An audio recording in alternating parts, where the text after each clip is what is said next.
Yeladim, and welcome back to more children's Torah stories. Sorry, do you remember what we learnt about last time? Wasn't it over here? Oh, the lady went on the floor. Sorry about that. Well, we were learning about how the Jewish people fought against the Plishtim, and guess who won? The Plishtim won, and they chased away so many Jewish people, and they even took the Aron Kodesh. Can you see my beautiful Aron Kodesh, Yeladim? That's my Aron Kodesh. And the Plishtim even took the Aron Kodesh, because remember, the Jewish people said, if we take the Aron Kodesh, then we will never lose. Hashem will always make sure that we will win if we have the Aron Kodesh. And even the Plishtim said, oh no, they brought Hashem inside the box, inside the Aron Kodesh. Well, we know that that isn't true. And so Hashem let the Plishtim win because the Jewish people were not doing the right thing. No, it's fine, but I don't need anything else. I've got everything I need. Please put those back. Thank you.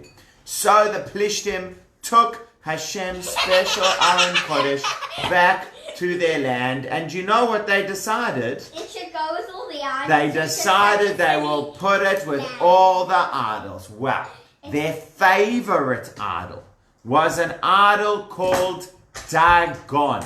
Well, do you know what Dag means in Hebrew? Dag means fish. So guess what Dagon was? Dagon was an idol called fishy fish. And guess what it looked like? A fish. It looked like a fish. Do you think you should pray to a fish, Yeladim? No. Next time you're going to have maybe some fish for lunch, try saying, please, oh fish, please, will you make it rain tomorrow? No, that's ridiculous. But that was the kind of thing the Plishtim used to do. Well, then we will pretend this isn't really a fish, but we will pretend that this is the idol that they have. And they put the Aron Kodesh together with all other idols in Dagon's place. And they left it there. And they came in next morning and they saw, smash!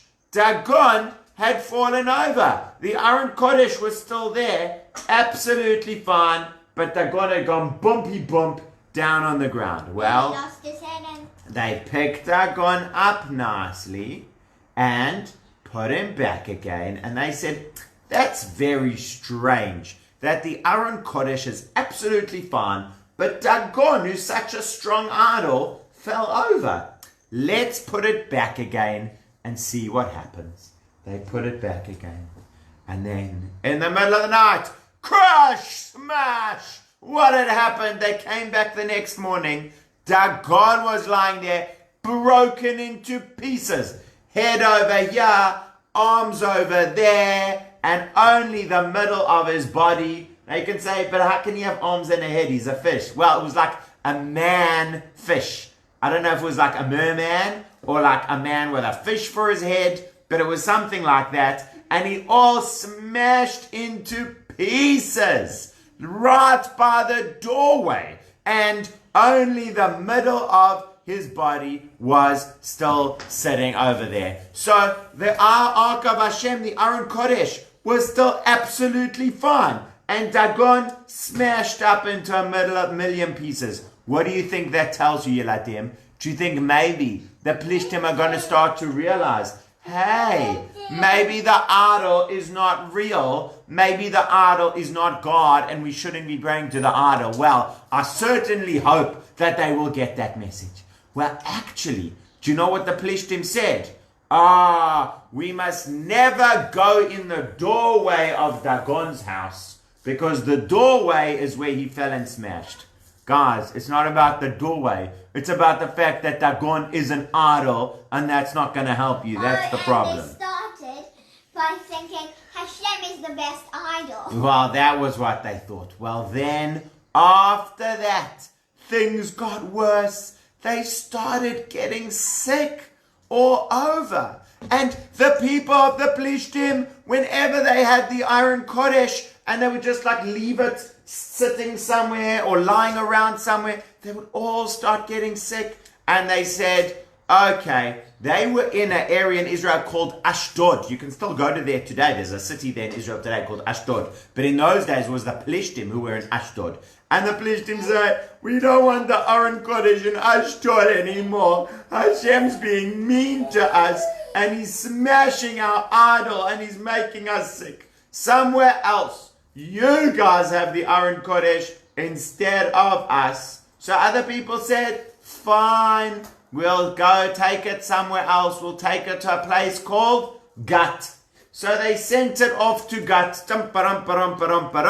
Now the Aron Kodesh is in a new city called Gat. What do you think happens? Do you think it's going to go fantastically there for the Plishtim in Gat? No way, Jose! All of a sudden, all the Plishtim, getting sick, not happy. They started to realize that Hashem was telling them, no, I do not like you having my Aron Kodesh. You must please give it back to the Jewish people. But that isn't what they said. They said, it doesn't work if we have it in Ashdod. It doesn't work if we have it in Gat. Let's go somewhere else. Let's go to the Plishtim city of Aron. And it came along towards the city of Aron. And the people in Aron said, no, go away, Aron Kodesh. We don't want Aron Kodesh. It's going to make us sick. It's not for us. So they said, okay, let's think where we can go. They went from place to place to try to find for 7 months. That's quite a long time. That's even longer. Well, just more than half a year. That's even longer than we've been in lockdown. They had the Aron Kodesh. Daddy,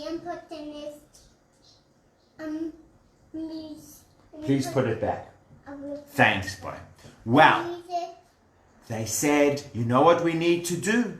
We need to take the Aron Kodesh back to the Jewish people so that it can go back to Hashem's special home. Was that good what the Plishtim said?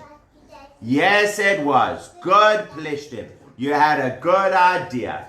Well, then one of the other Plishtim said, you know what? We can't just send it back without a present. If you're sending it back, we should send a present as well. And that will be our way of saying, sorry Hashem, we took the Aron Kodesh and we put it with idols and all kinds of things like that. So what would a nice present be? Well, they said, there are 5 Plishtim kings. The Plishtim didn't just have one king, they had 5 kings. There's 5 Plishtim kings, so we will send 5 little statues and 5 little gold statues and 5 golden mouse statues. Isn't that a nice thing that they're giving? Not as idols, just as, here we go, not as idols, just as sorry gifts. So here's one of the mouse statues. It looks like a rabbit because they weren't very good at art.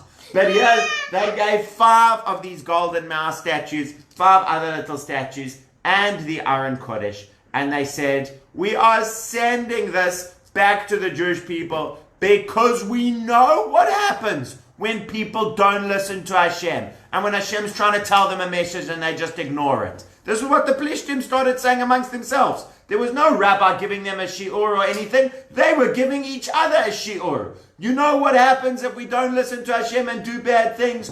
Don't you know what happened in Egypt? In Egypt, the Egyptians didn't listen, and eventually plagues and water turning to blood and frogs all over the place. We don't want frogs all over the place and water turning to blood. So we must listen to Hashem. Good Plishtim. You are learning the Torah and understanding good messages. A good pat on the head for all of you. I'll even give you a kiss on the head, Plishtim. Mwah! For listening to Torah and understanding it so nicely without any shiur or anything. Well, they said, now we need to get a cow ready. Here's the beautiful cow. And we're going to get a brand new wagon. Here's the wagon. And we are going to put the Aron Kodesh on the wagon. and all the presents on the wagon, and we will get the cow, and we're just going to let it march off. We're not going to go with, because if the Jewish people see us carrying the Aron Kodesh, they might get cross with us. We're going to put it on the wagon. We're going to send it off with the cows, and then let's see what happens. Maybe it ends up going back to the area of the Jewish people. Maybe that's where it walks. Then we know that it was really Hashem the whole time. Or maybe it just goes wandering off somewhere else the wrong way. Then I think it wasn't really from Hashem. Well, they put the wagon and the cows at the wagon and the Aron Kodesh on the wagon, and they sent it off. Which way did it go, Yeladim? Give me a thumbs up if it went to the Jewish area and a thumbs down if it went the wrong way. It went the Jewish way. It went to the city of Beit Shemesh. Can you say that? Beit Shemesh. Beit Shemesh is a city in Israel today. It means the house of the sun. But it went towards Beit Shemesh, and the Jewish people were sitting in Beit Shemesh. They were just busy working on their farms and all of that. And they said, hey, what is that in the distance? It's a wagon pulled by some cows. It's got something sparkly on it, like golden something. And hey, wait! Is that the Aron Kodesh? I can't believe it! Baruch Hashem! The Aron Kodesh is coming! And Aron Kodesh arrived, and they quickly built a special altar that's like a special table for Hashem. And they started giving presents to Hashem, and they took the Aron Kodesh, and they all started singing, Siman Tovu, Mazel Tovu, Mazel Tovu, Siman Tov, Yelanu, hey, hey, hey, Eliyahu Hanavi. I'm just joking, they didn't sing Eliyahu Hanavi, because Eliyahu Hanavi hadn't been born yet. Or they started singing, David Melech. No, David HaMelech wasn't born yet. They couldn't sing those songs. But they were extremely happy, and they started saying thank you to Hashem, and they gave some presents to Hashem, and the Pelishtim were watching from afar, and they said, the Aron Kodesh did go back to the Jewish people. They are happy to have it back, so we did the right thing. Wow. Then the people in Beit Shemesh started saying, yay, let's have a party. Let's dance with the Aron Kodesh. Is that the right thing, Yeladim? No, sirree, Bob. You can't just dance around with the Aron Kodesh. Aron Kodesh is special and holy. You need to be so careful with it. Well, they started getting sick because they didn't take proper good care of the Aron Kodesh. So then they all started saying, I don't know if we should keep it. Next city called Kiryat Ye'arim. Kiryat Ye'arim, please come get the Aron Kodesh. We can't keep it here anymore. So the people from Kiryat Ye'arim said, okay, we're going to come get it. So they came down. Jewish people from Kiryat Ye'arim, they came down and they brought it up. And there was one of their friends called Avinadav. Can you say Avinadav? Avinadav. They said, Avinadav, you have a beautiful home. Can you keep the Aron Kodesh in your home? What do you think Avinadav should say? Yes or no? No. He says, yes, I will. I will take proper good care of it. I won't jump or dance around with it. I will treat it very nicely. I will take care of the Aron Kodesh. And my son Elazar will be in charge. Elazar is in charge of the Aron Kodesh at the house of Avinadav. And it was there for 20 years.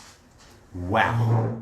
The next thing that happened was Shmuel, nope, no one got sick because they were treating it with respect. They were being good. Well, the next thing was Shmuel. I can't find Shmuel right now, so this will be Shmuel for today. Shmuel calls all the Jewish people. And he says, all Jewish people, I need you to come. I need you to come together. Is this Rada? But for 1 minute, it will be Shmuel. Okay, I can't. So this will be Shmuel. Shmuel called them and he said, Jewish people, I need you to come all together. I have something very important that we must all do. And thank you. And the Jewish people all started coming together to Shmuel. And do you know what he told them? I'll tell you tomorrow. Bye.